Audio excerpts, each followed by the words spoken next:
Welcome to Nolan Knows. This is the lightning round. Secret Service director has resigned. You know, they let a three-time felon with a gun get on an elevator with the President of the United States. Yeah, I think it's time for her to go. Next on the lightning round, Coca-Cola and Pepsi are launching competing stevia sodas. Yeah, the soft drink industry seems to have hit a soft spot, and they're trying to get health-conscious kids to go out and buy their soft drinks, and so they've decided stevia might be the answer as a sweetener. Lowers the calories. I love the free market. Competition like that gives us choice. Senator Scott Brown is in hot water because of his position on birth control and equal pay. He says they're not an issue that people care about. Well, you know, I looked this up, and it turns out he's right. Most people don't really care about that. They care about the economy, they care about Ebola, they care about terrorism, they care about the border. This issue is really a small, teeny, little, itty-bitty group, and it really probably won't have a big impact on the elections. This has to do with the Ferguson trial, a tweet having to do with the grand jury. You know, if you're stupid enough to go out and talk in public about what you heard on the grand jury when you've been instructed not to, you probably don't belong on a grand jury. Next on the list, Hong Kong, where protesters are surrounding the government offices. It is the eternal struggle to be free. I wish these kids a lot of luck. They want to be able to pick their own candidates and not have the state vet them for them. In North Carolina, in an awfully close race, some believe the difference between winning and losing for the Republican candidate is Sean Haw. Sean is a guy that I met many years ago. He's a libertarian. You know, he is not taking votes from the Republican candidate. The Republican candidate doesn't own those votes. They're entitled to vote for whomever they choose. Frankly, if the Republicans want to win, they need to be a little more socially tolerant and truly fiscally conservative. And then Sean becomes a nothing in the election. Down in Florida, a police officer is on paid leave after using a taser on a 62-year-old woman. Well, they'll investigate this, I'm sure, but you know, I really want to talk more about having cameras. They had a camera, they did review it.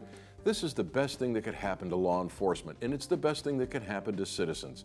They'll review the film, the footage, they'll talk to the police officer, and I'm sure they'll come out with a good conclusion. A Burger King worker has been disciplined for poor pickle placement. I think the producers threw this out because they thought it was a tongue twister I'd screw up on, but I made it through. This has more to do with the workers trying to unionize, and I have no problem with people organizing and creating a union. I do have a problem with the government compelling the employer to deal with the union. That should be voluntary. Next on the list, Adam Sandler. He has signed a 4-film deal with Netflix. After House of Cards, I can hardly blame either Netflix or Adam Sandler for putting this deal together.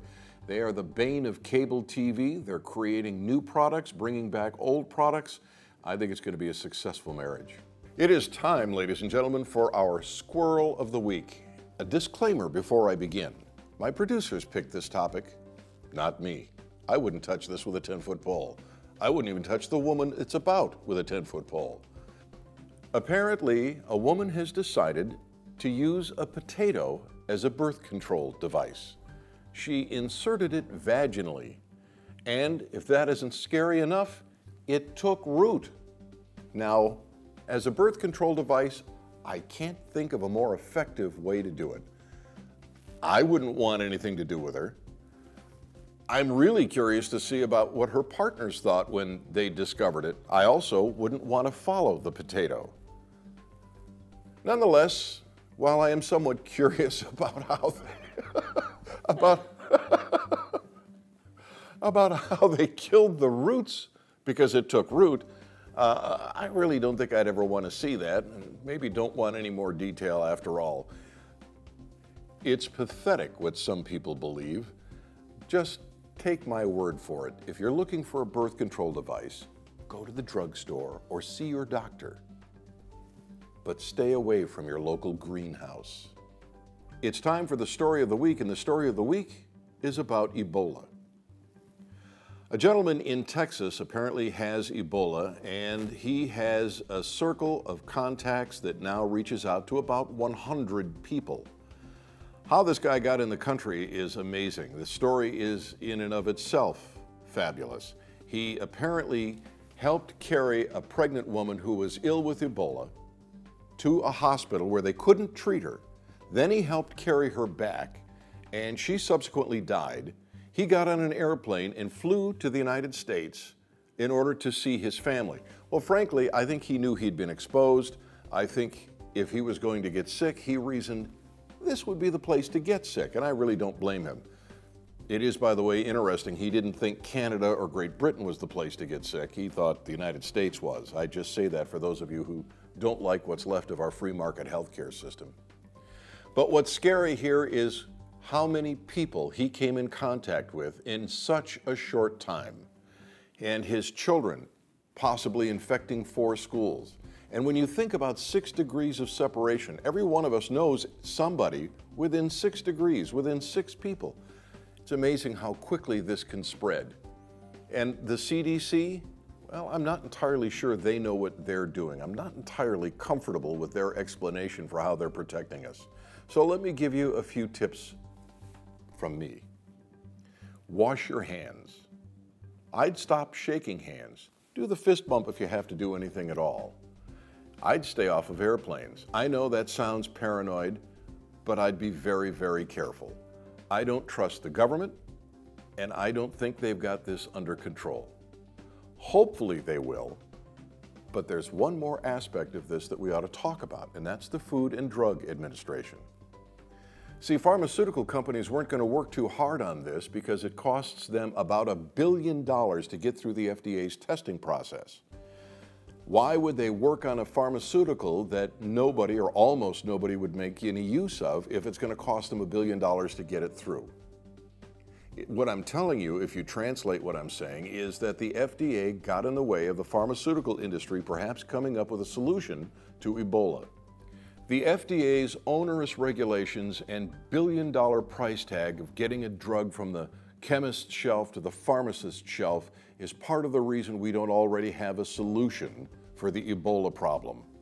You get them out of the way, the Food and Drug Administration, and I guarantee you the pharmaceutical industry will come up with a cure or a vaccine for Ebola. And that is the story of the week. This segment of the program is called Nolan Says No, and we just got a look at the unemployment numbers, and oh, lo and behold, they are just numbers from heaven. You see, the administration and a lot of far left media are going to bloviate about the unemployment numbers going from 7.1 to 6.9.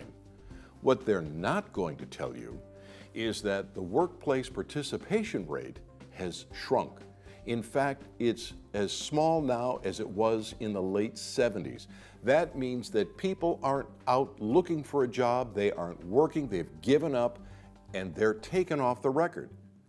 Essentially, if you could increase it enough, you could get the unemployment rate down to 0, because they simply wouldn't count the people who can't find a job and who've given up.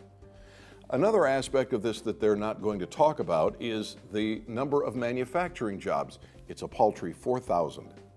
The rest of the jobs are in the service industry, which you would expect it to be at this time of the year. People are getting ready for Christmas and they'll need sales clerks and stock boys and things like that. Those jobs don't pay particularly well. You're not going to feed your family particularly well or lead a lavish lifestyle on it or even retire on it more than likely. So the unemployment numbers are not as good as they look. And frankly, everything the administration has done to fix unemployment has failed.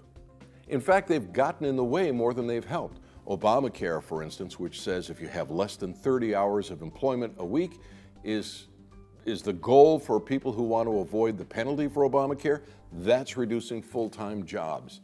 They continue to do these kinds of things, supposedly in the name of progressive politics and making us a better place to live, and in fact, all they're doing is hurting the poor and the middle class. If the president really wants some good economic data, here's what he needs to do. He needs to get rid of Obamacare. He needs to lower taxes. He needs to get rid of the regulations that inhibit employment. I guarantee you, if he does that, we're going to find strong economic numbers, increases in workplace participation rate. We'll have, and just as an aside, we've lost, I think, 45 million jobs for women. We'll see those jobs start coming back. You see, the government can't create jobs.